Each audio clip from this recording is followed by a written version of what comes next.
Ayan mga kaibigan, sa araw pong ito, tuturuan ko po kayo paano gumawa ng Tocino Pampanga style. Ayan, so ito po ang atin pong mga ingredients. Gagamit po tayo ng seasoning soy sauce. Ayan, salt, anato. Wala po tayong food color na gagamitin. So hindi po tayo gagamit ng artificial color. Ito pong atsuete ang atin pong gagamitin. Siyempre po, gagamit po tayo ng sugar. Kailangan po ng lasang matamis na sugar ang atin pong tocino. Meron po tayo ritong paprika. Hindi po yung Tostitos. Paprika po yan. Yan po ang gagamitin natin. Maglalagay din tayo yan added color and added taste. Tapos, lalagyan po natin ng black ground pepper. At gagamit po tayo ng konti nitong meat tenderizer. Ito po ang sikreto. Ano po? Para po lumambot lalo yung ating karne, lagyan po natin ito. Ito po yung nakakapagpalambot ng karne. Ayan. Siyempre, mayroon tayong suka at pineapple juice. Saan ko ba na ilagay yung pineapple juice? So, meron po hong pineapple juice yan. So, ang gagamitin po natin karne, usually, ang ginagamit po nila ay pige o yung kasim. Ako po ay tenderloin. So, ito po ay tenderloin. At, siyempre, gusto natin yung malambot na malambot ang atin pong tocino, kaya tenderloin ang gagamitin natin. So samahan niyo po ako at ipe-prepare po natin ang atin pong tocino mixture. Sisimulan natin ang ating tocino sa paggagayat ng ating karne. Hanggat maaari ay gagawin nating manipis na manipis ang paggagayat ng karne. Ayan, so manipis na manipis lang po. Hanggat magagawa nating manipis, ay gawin po natin. Ayan, ganyan. So manipis na manipis lang.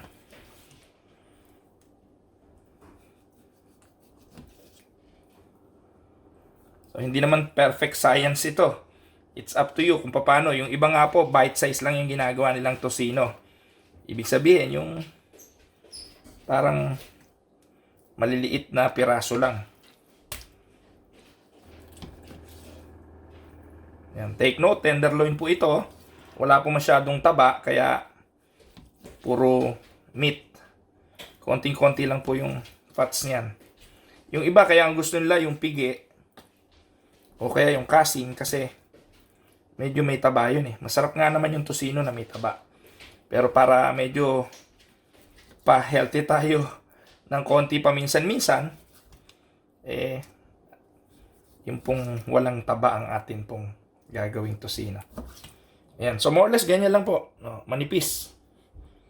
Para po pag piniprito na natin ito at niluluto na natin, madaling maluto. Tsaka ito pong tenderloin ay talaga pong parang ano yan, parang tsokolate. It melts in your mouth kapag inyo na pong kinakain. Ewan ko po kung bakit yung iba hindi gumagamit ng tenderloin. Siguro po medyo mahal. Tapos, alam niyo po ba, ang isang baboy isang piraso lang ang tenderloin yan yung nasa likod. Iba pa ho yung backloin Ito po yung pinaka-tenderloin talaga, yung naandun sa ilalim ng tiyan. Yung malapit sa ribs ng baboy. Ayan. So, hindi ko na po ipapakita sa inyo yung buong proseso ng paggagayat at baka naman kayo ay sumawa sa panonood. So, gagayatin ko po munang lahat ang atin pong baboy. So, ayan po. Isang buong tenderloin po yan. Isang slab. Medyo malaking baboy siguro ito. Kaya malaki ang kanyang tenderloin. Ayan. Ayan po mga kaibigan. Nagayatan natin ang atin pong tenderloin. So, ito po ay 3.5 kilograms. Ibig sabihin, 3.5 kilo. Kaya medyo isang malaking planggana po ang ating paggagawa niyan. Ngayon po, gagawin na natin ang pagmamarinate ng atin pong tocino. Sa pagmamarinate po, uunahin po muna natin ang mga dried ingredients. Ayan. So, meron po tayo ritong 2.5 cup ng brown sugar. Tandaan po ninyo, ito po ay 2 teaspoon, hindi po tablespoon. 2 teaspoon ng garlic powder. 2.5 teaspoon of salt. Tapos maglalagay po tayo ng black pepper 2 teaspoon ng paprika at maglalagay din po tayo ng 1.5 teaspoon ng tenderizer. So paghahalu-haluin na po natin, ang unahin po natin ay ang sugar. By the way, bago po muna natin i-mix, ito po munang anato ay inilagay ko po sa isang lalagyan at lalagyan po natin ito ng hot water para po ito ay makuha po natin yung kulay. Ayan, kailangan po muna natin siyang i-mix sa hot water. At kapag mix na, mamaya ihahalo natin yung mga wet ingredients. Okay, mix na natin. So, yung pong salt.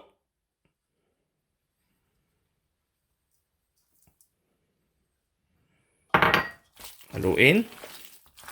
Nagugas po ako ng kamay, mga kaibigan.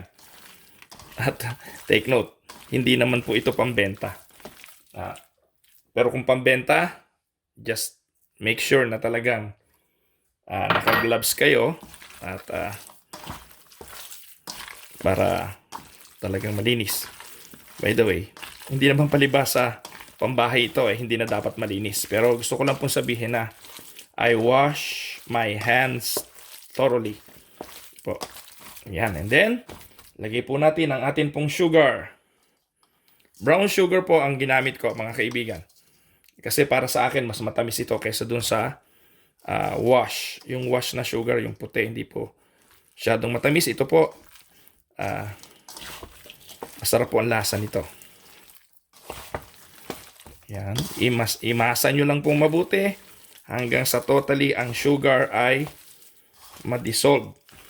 Actually, yung isang paraan ng paggawa nung Pampanga Tocino, wala pong ibang ingredients, mga kaibigan, kundi salt and sugar. Hindi ko po alam kung nakakita na kayo ng ganon. Kaya alam po, ang ginagawa nila nun, ini-imbak nila yon. Ini-imbak nila hanggang mga almost 15 days na naka-imbak. Ganun po yung old school tocino. Pero nag-evolve na po ang tocino. Ang gusto po nating ma-achieve na lasa ay yung medyo may lasang tamis, medyo may asim ng konti. So we will put vinegar para sa preservation kasi wala po tayong ilalagay na salitre, no? Hindi po tayo maglalagay nun. Yung iba naglalagay ng salitre para po sa preservation. Ayan, kita nyo po, oh. Ayan, ganyan na po, ang ganda na ng texture. Ngayon, lalagay po natin yung ating garlic powder. Ito po, garlic powder. Yung iba po naglalagay ng tunay na garlic. Yan. Pero tayo po, okay na po yan. Yung flavor lang naman po. Yan. Puro yun po munang mga dried ingredients ang ilalagay ninyo. Ilalagay po tayo ng 1 kutsara ng paprika. Yan. Ang paprika po ay yung siling hindi maanghang. O, yan.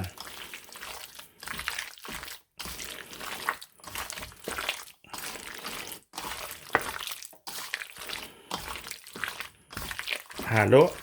Halo lang ng halo. And then, maglalagay na po tayo ng black pepper ng ating paminta. Para medyo meron pong konting spice ng pepper. Ayan. Huwag naman po masyadong overpowering para hindi naman tinatalo yung ibang flavor.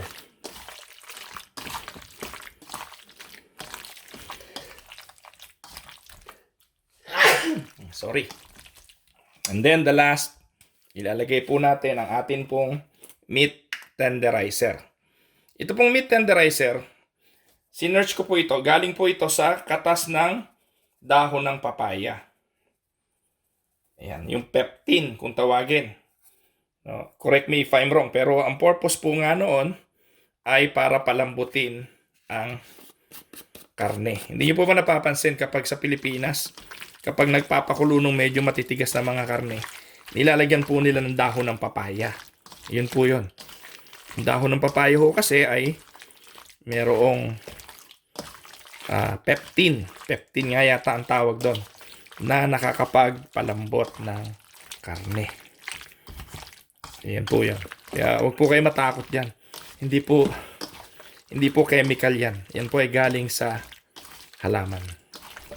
Tingnan po, mapapansin nyo kapag nilagyan nyo ng meat tenderizer, iba na rin ang hipo ninyo sa karne. Magiging parang malambot na. Ayan. Okay? Atin muna isa-set aside and we will prepare the wet ingredients.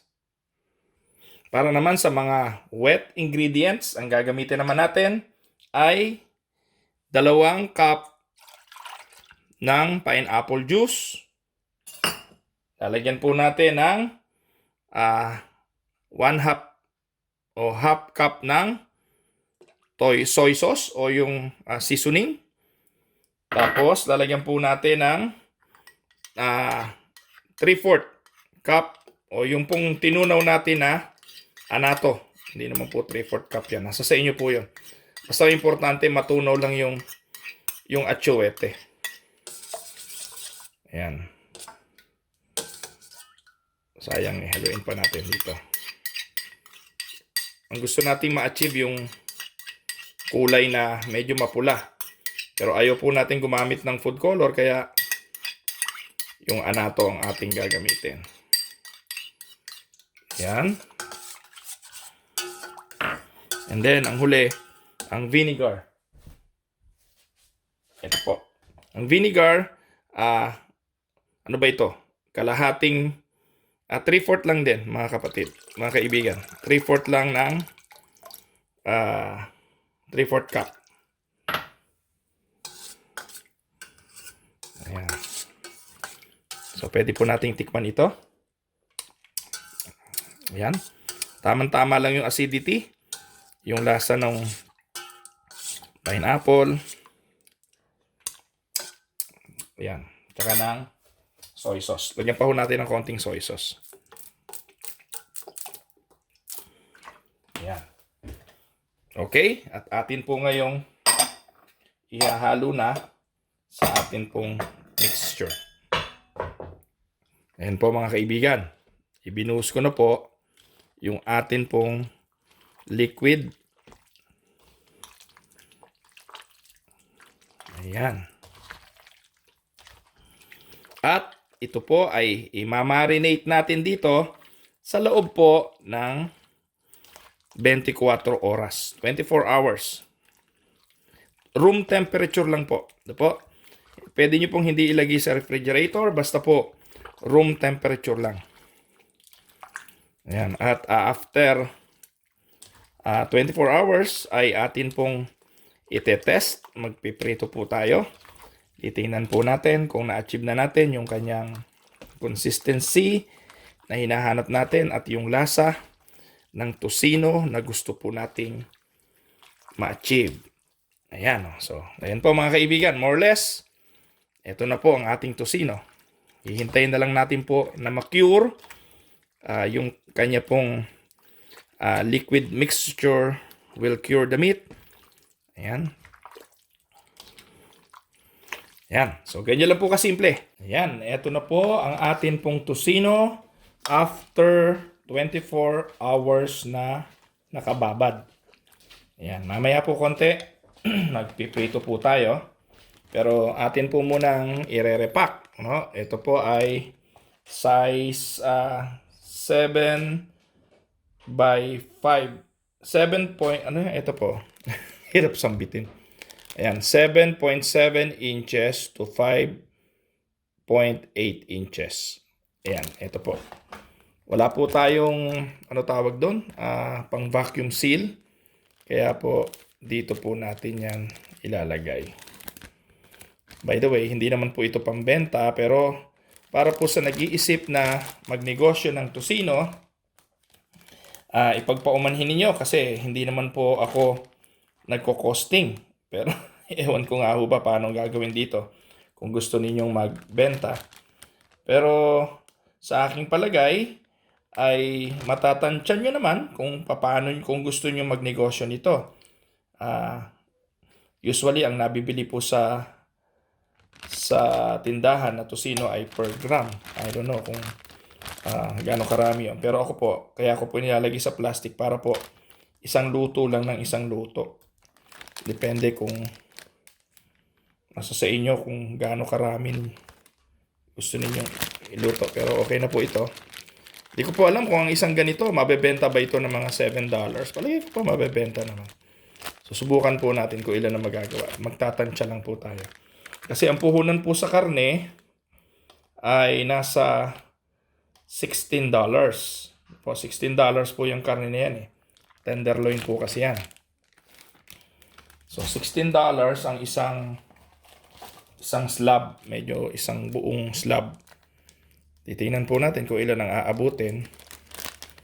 At tatantyahin natin kung yan ay pang negosyo. Kikita ba?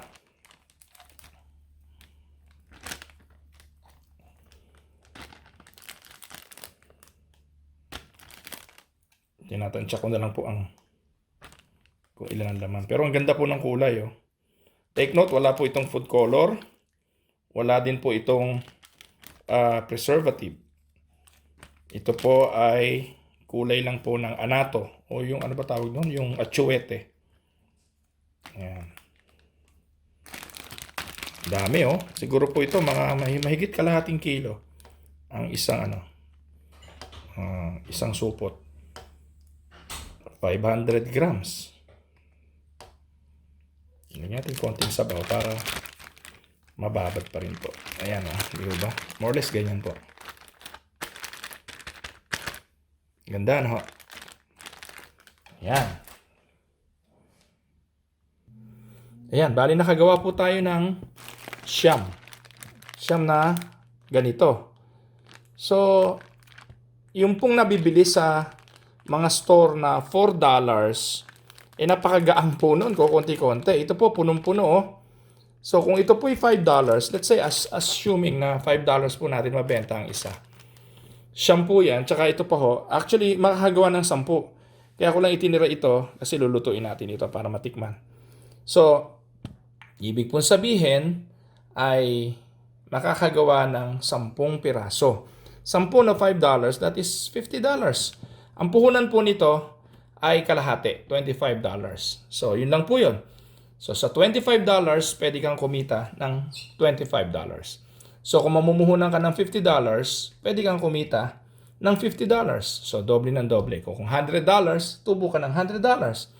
Kaya, kung magiging large scale ang iyong tocino, ay kikita ka talaga. Pwedeng pang negosyo.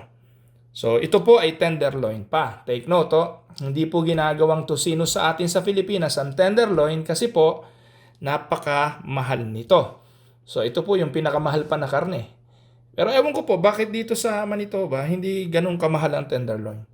So, ito po yung tenderloin ng baboy. Mas mahal po yung pigi tsaka yung kasim. So, kaya po ito yung ginamit ko. So, ngayon po, taste test na tayo. So, tingnan natin kung ano ang lasa kapag iniluto. Ayan po, konting mantika lang po inilagay natin. Tapos, yung konting sauce ng ating tocino. So, diniretso po natin yan sa mantika. At sa mahinang apoy, ay atin pong dahan-dahang lulutuin. Take note, ito po ay malambot na ating karne. At iyan po ay nilagyan pa natin ng meat tenderizer. Kaya ay atin pong inaasahan na malambot ang lasa niya. Kaya hindi po dapat matagal. Hindi na po kailangan lagyan ng tubig para ito ay pakuluan. So directly sa mantika po, ayan, atin po munang dahan-dahang lulutuin dyan sa mantika. Ayan, nakita nyo po, unti-unti nang kumukulo. Ayan, umusok na. Kaya po atin pong namang bubuhay na ang vent.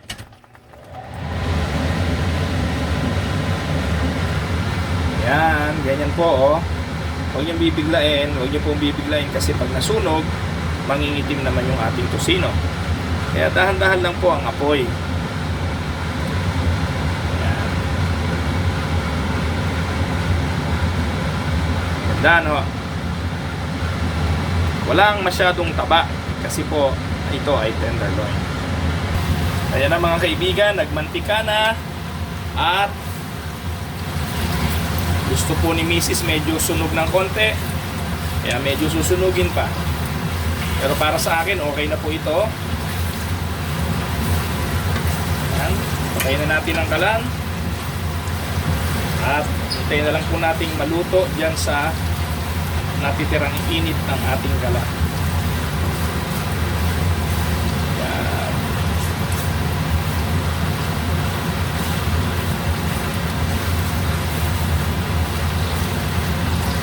Okay, that's it. Now we will go to the moment of truth. Ayan mga kaibigan, yan na po ang finished product. Ayan. Di po ba? Parang ang sarap, di po ba? Tikman natin. Ngayon po, titikman ng atin pong Reyna. Oh, tikim na. Init. Mainit.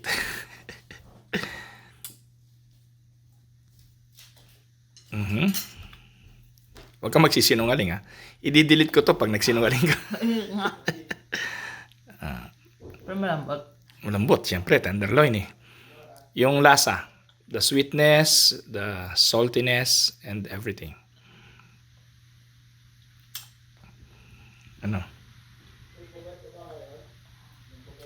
Yung tamis yung alat. May anghang? May konting anghang. Ayos? Balanse. Balanse? Recommendable? Okay. So, Pang-ulam. Pang-ulam. Ibig sabihin maalat? No, hindi naman. Okay. Ayan. So, mahirap pong, yan po ay masyadong meticulosa sa pagkain niyang misis ko. Pero, ayon naman sa kanya, okay. Hindi okay. Ayan. Thank you.